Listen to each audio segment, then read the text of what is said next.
Hello and good morning everybody. Welcome to another Seawolves Vendee Globe pre-fun update. And we're going to dive right into the topic of today. We're going to look at the entire around the world racecourse of the Vendee Globe, but through the lens of weather and the various environmental challenges that the skippers are going to be facing. The race is actually starting 5 days from now. As I'm taping this, it's right now the 3rd of November.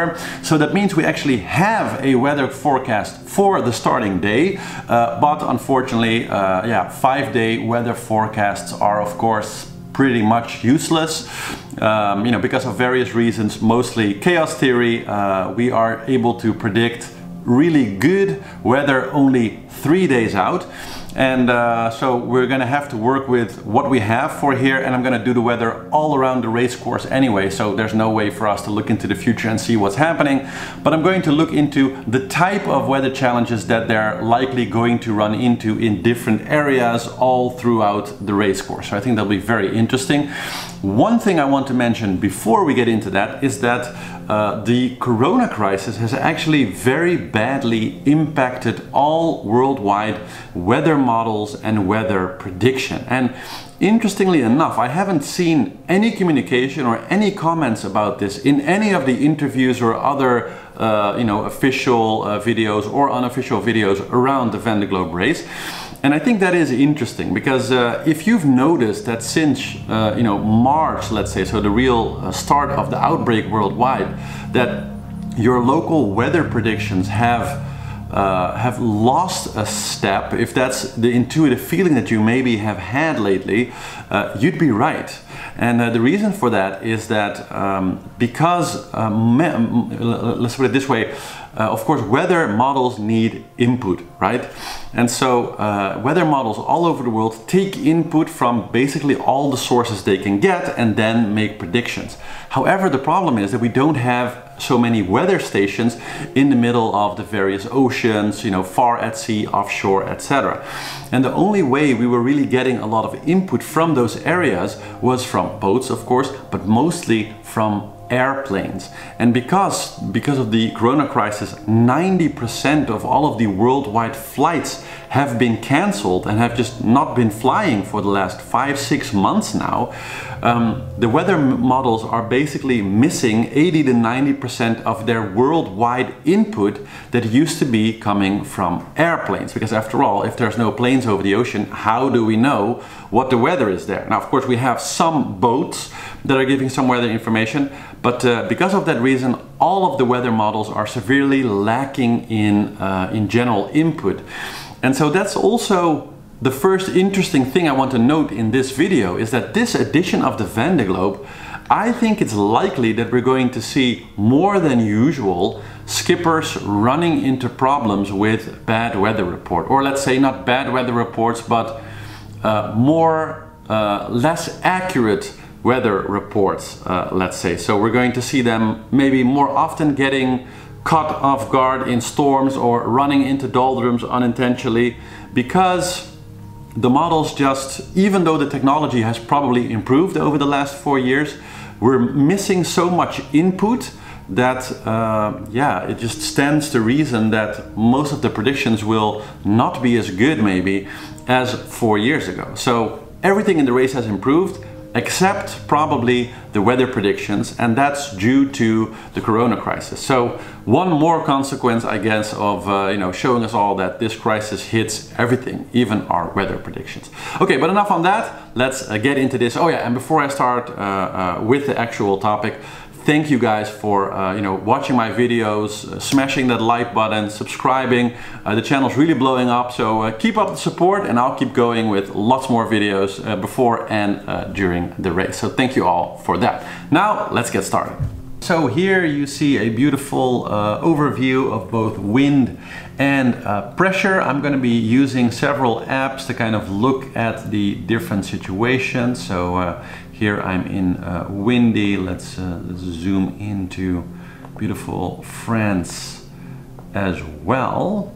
And we actually have, like I said, the accurate weather prediction for Sunday morning between 10 and 11 o'clock as that's the moment when the Vendee Globe will get started. So this, what we're looking at right now, is the actual wind prediction as it stands.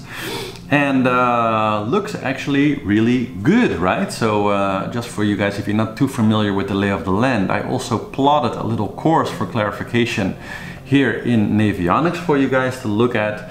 And so if we zoom in, so here we have La Sable des Solans, and this is kind of you know, the line that the fleet is most likely to take. It's not completely accurate, but that's more or less how they're going to be sailing. And I also put in some distance measures. So as you can see here, we have 1, 2, 3, 4, 5, all the way up to 6 waypoints. And that represents the speed of the different boats in the fleet. So the previous generation IMOCAs without foil are set to have an average speed of about 20 knots, especially in these conditions. So we see that there's a pretty good wind that's going to be basically 10 to 20 knots in a direction that will allow most of the boats to be actually really flying on a beautiful beam reach across the Bay of Biscay. And so that means that at a speed of about 20 knots average, the previous generation boats, after the first 24 hours, will probably be able to reach either waypoint 2 or 3. So that's between about 380 and 420 nautical miles.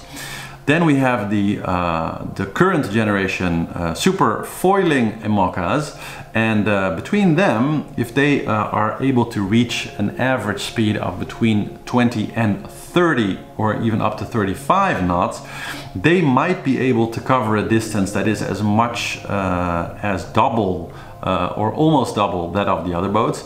And so I estimated that they can probably make it up to about 720 knots in the first 24 hours if they're lucky.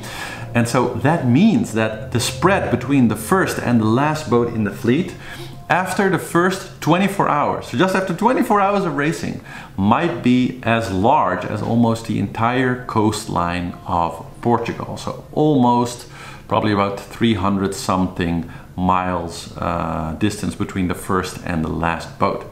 Pretty extreme, right? So now let's look at the specific weather for the start, and then we're going to get into more general weather, looking at all the different parts of the course. Now, the first goal for the boats, of course, is to get themselves out of the Bay of Biscay, because that is a notorious, and I mean really notorious, stretch of ocean that's famous for its gigantic storms, which can create gigantic waves. And well, why that is, let's take a quick look at that also. As you can see, all of the weather from the kind of maelstrom of the Atlantic Ocean, of the Northern Atlantic, ends up going here into the Bay of Biscay. And as you can see by the coloring here of the sea bottom, there is a gigantic case of a very deep ocean, and then all of a sudden that turning into a much higher plateau. And so we have a bit of a mountain ridge underneath the ocean in the Bay of Biscay.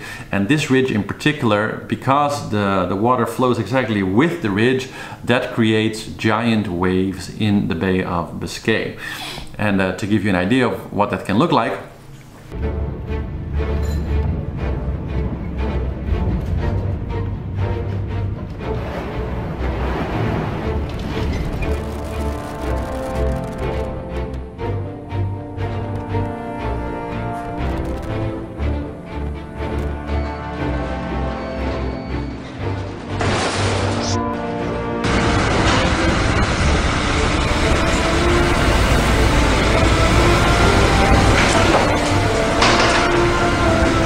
so that's some pretty extreme stuff, right? And so that's literally what the sailors are going to probably be having to deal with. And if we look at the weather prediction for the first 24 hours, so this is around the start of the race, you can see already in the bottom at the nose of Spain and Portugal there, a stronger system coming in. And as the weather progresses, so now we're looking at about 5, 6 o'clock in the evening on this same Sunday, we see that that storm is progressing really into the bay and right into the course of the racers. And then as time progresses into the next morning, we see that that storm really starts to develop into the direction of the racers. And so by this time, so this what you're looking at right now is a prediction for 5 in the morning on Monday the 9th. And that means that we can be pretty much sure that most of the fleet is going to be smack in the middle of this storm by this time. And if we let the prediction run out a little bit more, we can see that the storm behind that will full on move into the Bay of Biscay after that. And so the first thing that if this prediction holds, what will be interesting to see is basically the previous generation boats probably don't have enough speed to make it out of the Bay of Biscay before this happens, right?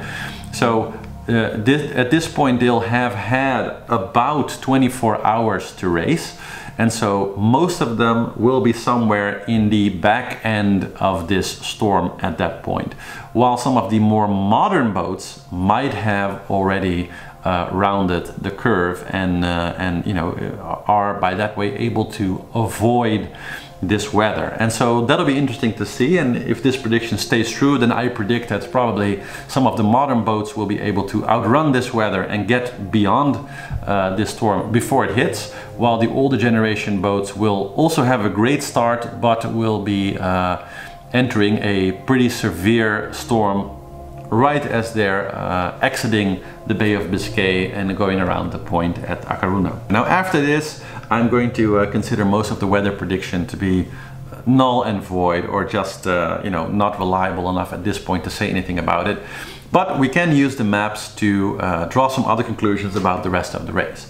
And the first thing that stands out as we scroll a little bit down to the rest of the race course, and it's very, very clear to see, is that at this point there is a prediction for a gigantic zone of doldrums. So all of these deep blue areas here are zones that have virtually no wind at all. And you can see that they're extending quite far from Spain all the way up into far behind Las Palmas and the Canary Islands basically, and up north of there also at the island of Funchal. So that is going to be a real challenge, because this means that in order to avoid this giant doldrum area, let's see how this develops over the day 2 and day 3.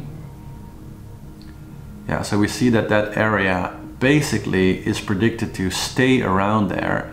And so that means that the sailors are probably going to opt to go west and to follow downwards along this reach, where they should be able to make way. Will be severe beating conditions, and so that means that from this point on the conditions are going to be absolutely not advantageous for the foilers, because the foiling boats are generally not performing so well in strong upwind conditions, at least compared to the previous generation boats.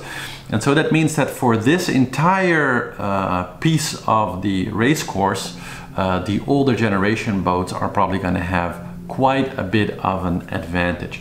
And just to illustrate how large the difference in upwind ability is between the previous generation non-foiling boats and the foiling boats, in the Fastnet race there were previous generation boats racing and also some of the modern foiling boats. And the first part of the Fastnet last year was all upwind. They had wind against for the entire race up to the Fastnet Rock. And at that point, I think it was actually Pip Hare's boat, so a previous generation non-foiling boat, was in the lead. So she basically destroyed the entire fleet in that upwind first part of the race. It was absolutely fantastic. Just, you know, we went into this race with a very, very honest appraisal of what we could do. This is the oldest boat in the fleet. It's a year 2000 boat, and if you compare this boat to the likes of Chirao, you know, they're not the same. They're not even close to being the same. They're the same length, and that's about it, really. So for us to compete against those guys is just not realistic. And yeah, we were leading class IMOCA until 4 miles off the Scillies. We were ahead of all of those guys, and it was just absolutely incredible. Now, after the turn in the fastnet going downwind, of course, the foilers were much faster and eventually they caught up and she lost the race. But this is a long stretch of beating into wind. And so, yeah, looking at this prediction, the sailors will have a choice of following this ridge and then finding some advantageous place to cross it somewhere, and then being able to use the more favorable winds here to make their way down. So just to give everybody a good perspective on where we are. So the race has gone from La Coruna past the point of Portugal and Spain, downwards, and then we end up here around the Canary Islands. And I think at this point it's good to zoom out a little bit more to give us a bit of a bigger perspective. And basically what the fleet is going to attempt now is take their position that they're currently at, so that would be around the Canary Islands, and then make their way down, you know, across this sort of, you know, using the general direction of the wind blowing across the Atlantic Ocean to make their way down towards somewhere here in between this, the left side, sorry, of Africa, and the right side here where we have Brazil, etc., of South America. And so they'll go pretty much straight through the middle here. But this entire area, because that is kind of where the equator runs, is very much susceptible to doldrums. So this entire area, you have basically a lot of small fronts running through all the time, mostly developing in the evening, at night, when the temperature goes from very high, because you're around the equator, to very low. So there can be, you know, 20 degrees temperature difference sometimes at night, and that creates a lot of storms. So you have a lot of lightning storms, you have a lot of rain storms, you can have storms that have a lot of wind all of a sudden, and also a lot of doldrums. So they'll be constantly, you can see one here for example, they'll be constantly needing to avoid zones like this where there's just no wind at all. And so they'll make their way more or less kind of through the middle here between the two continents, and then going down. And the other reason for that is that we have down here the St. Helena system, which basically turns in the opposite direction of the system above in the Atlantic Ocean. And so it's important for the race team to end up on the western side of that system, so that once they come down here, they're able to use this circularly counterclockwise moving system to move downwards towards the Southern Ocean. Yes.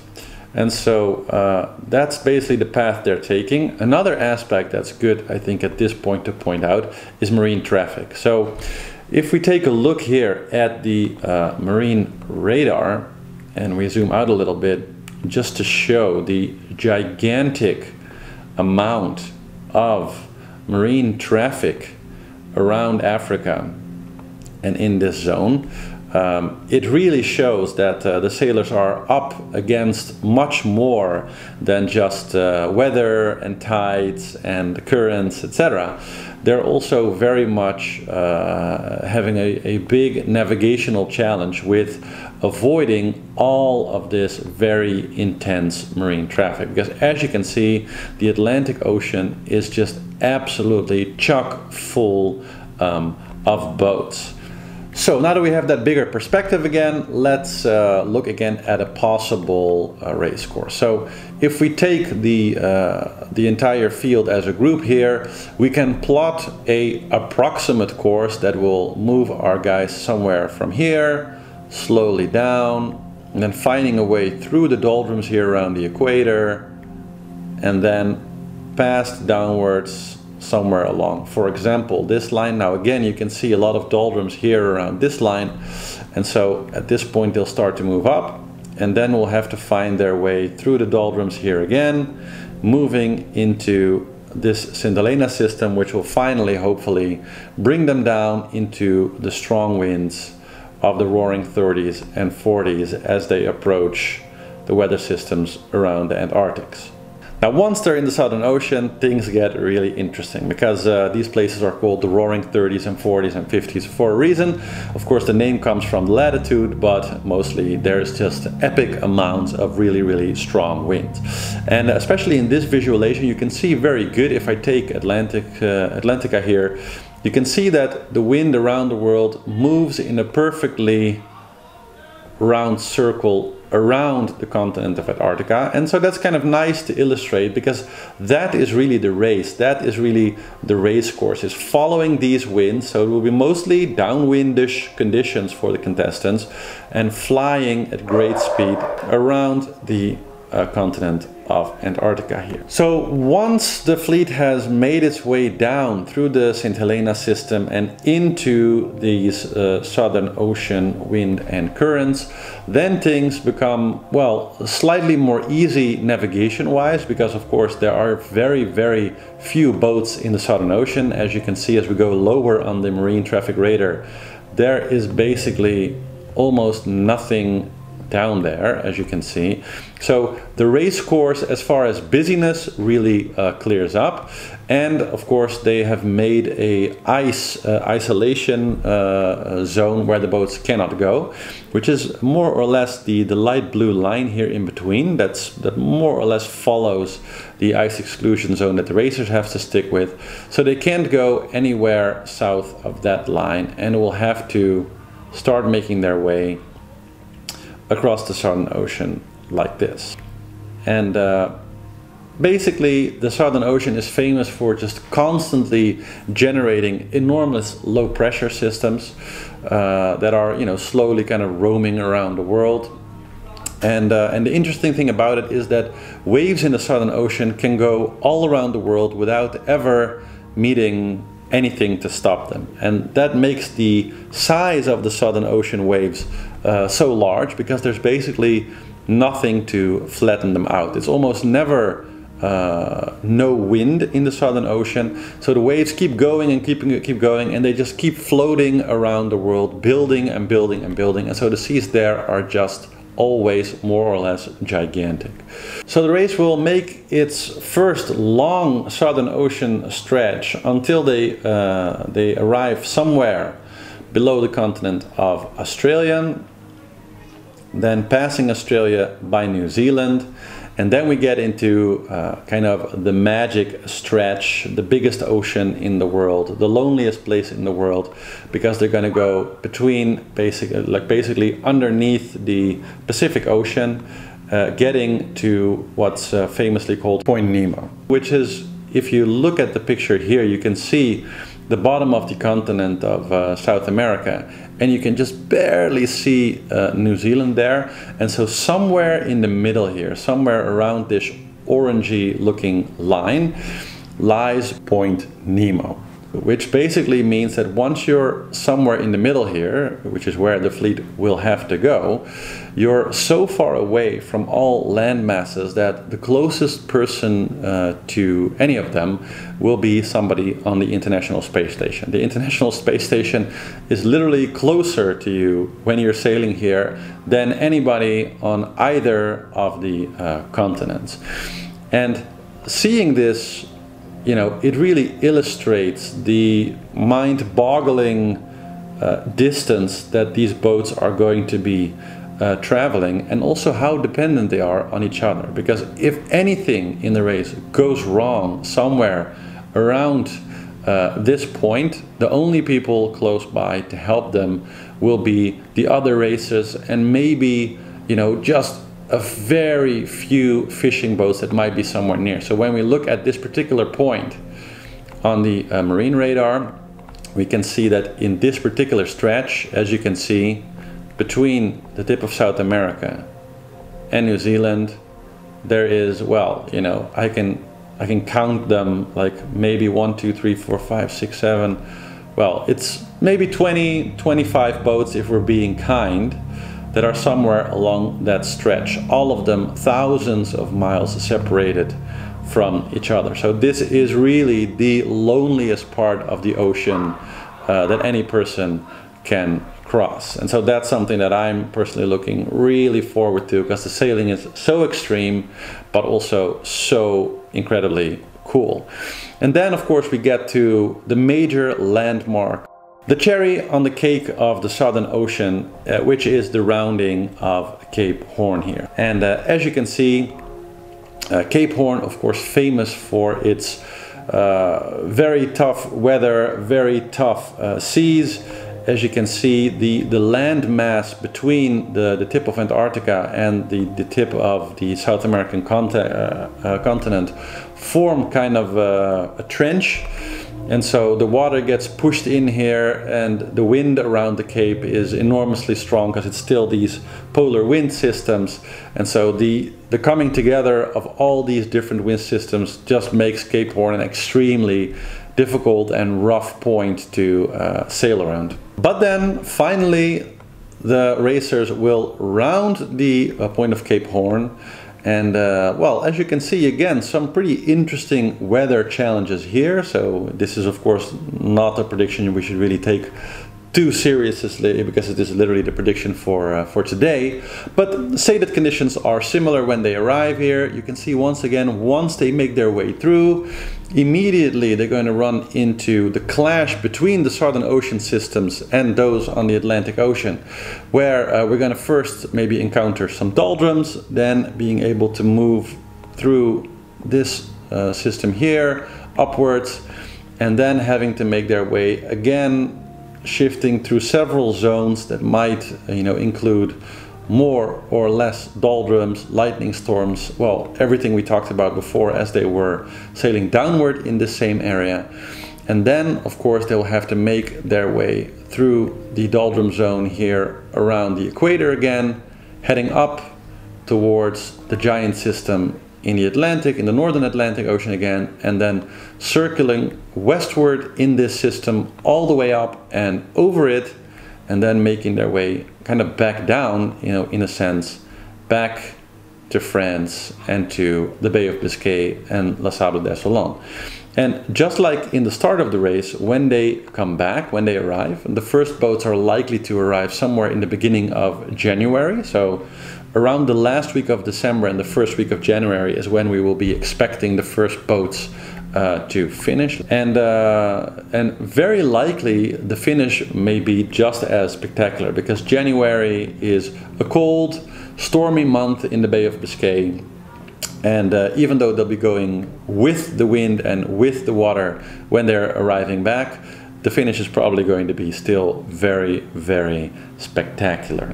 Wow, we're going way over half an hour already, so I guess this is a good time to finish for now. But I hope you love this more in-depth look at the route. As the race progresses, I'm of course going to do videos where I will go into the weather predictions of those, you know, the next 3 days ahead, and looking at some of the possible options and, you know, what the field might do. I think that will be very interesting. But I hope that you enjoyed this more broader look at the entire race course and some of the weather there and some of the circumstances that they will have to deal with. So hope you like this video. Please put a like and a comment below with any ideas, feedback, etc. I really appreciate it. And if you want to help out, I had several people contact me, you know, with expertise on foiling or good connections, etc. Please do so. You're very, very welcome to do that, and I will definitely get back to you. I'm preparing a lot more videos as we go into the race. So if you have something cool that might, you know, add some value to these videos, please let me know. If you want to support in some other way, I'm still figuring out how you can maybe do that. So maybe I'll let you guys know if there are options for that in the next video. So far, hope you have a great day. Looking forward to doing more of this, and looking forward to the start of the race in 4 or 5 days, depending on when I upload this exactly. So hopefully see you in the next video. Ciao.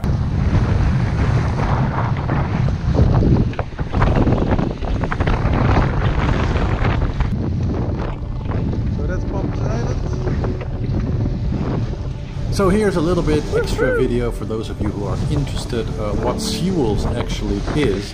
So Seawolves is kind of my sailing team in Amsterdam. I have my boat there, and over the year I gathered a bunch of friends and interested people who really like to sail, from beginners to very experienced people.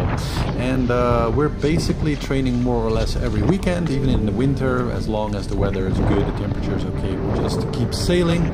And we also still have a few spots available, so if you want to sail with us over the weekends or sometimes on weekdays, whenever the weather allows, just look up my Instagram, Florian Rose, and get in touch. And who knows, maybe you'll be sailing with the Seawolves yourself sooner than later. Okay, hope you enjoyed this video, and see you again soon. Just look at the lady go!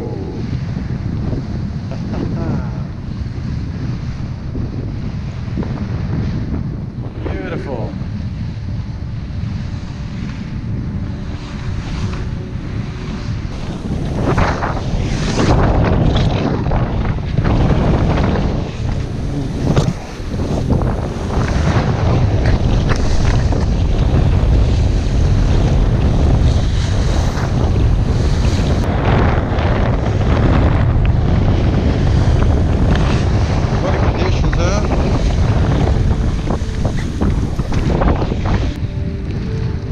So we have almost no visibility to the shore, so we're making our way back the old-fashioned compass-driven way.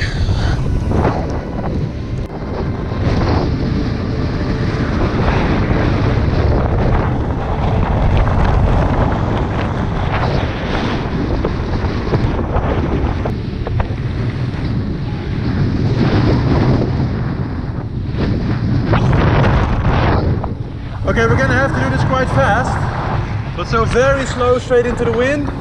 First the main. Actually no, let's first do the head sail, then we'll do the main, yeah?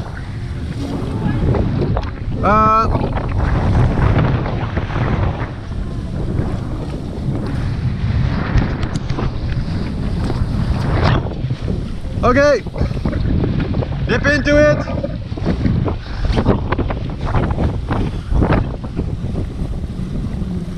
Yeah, let's go, Sasha.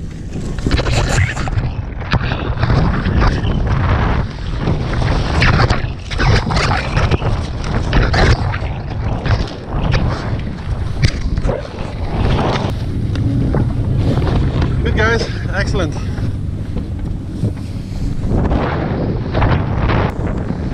Time for beefies and liga that Sasha brought, I guess. Well done, man. Good maneuver.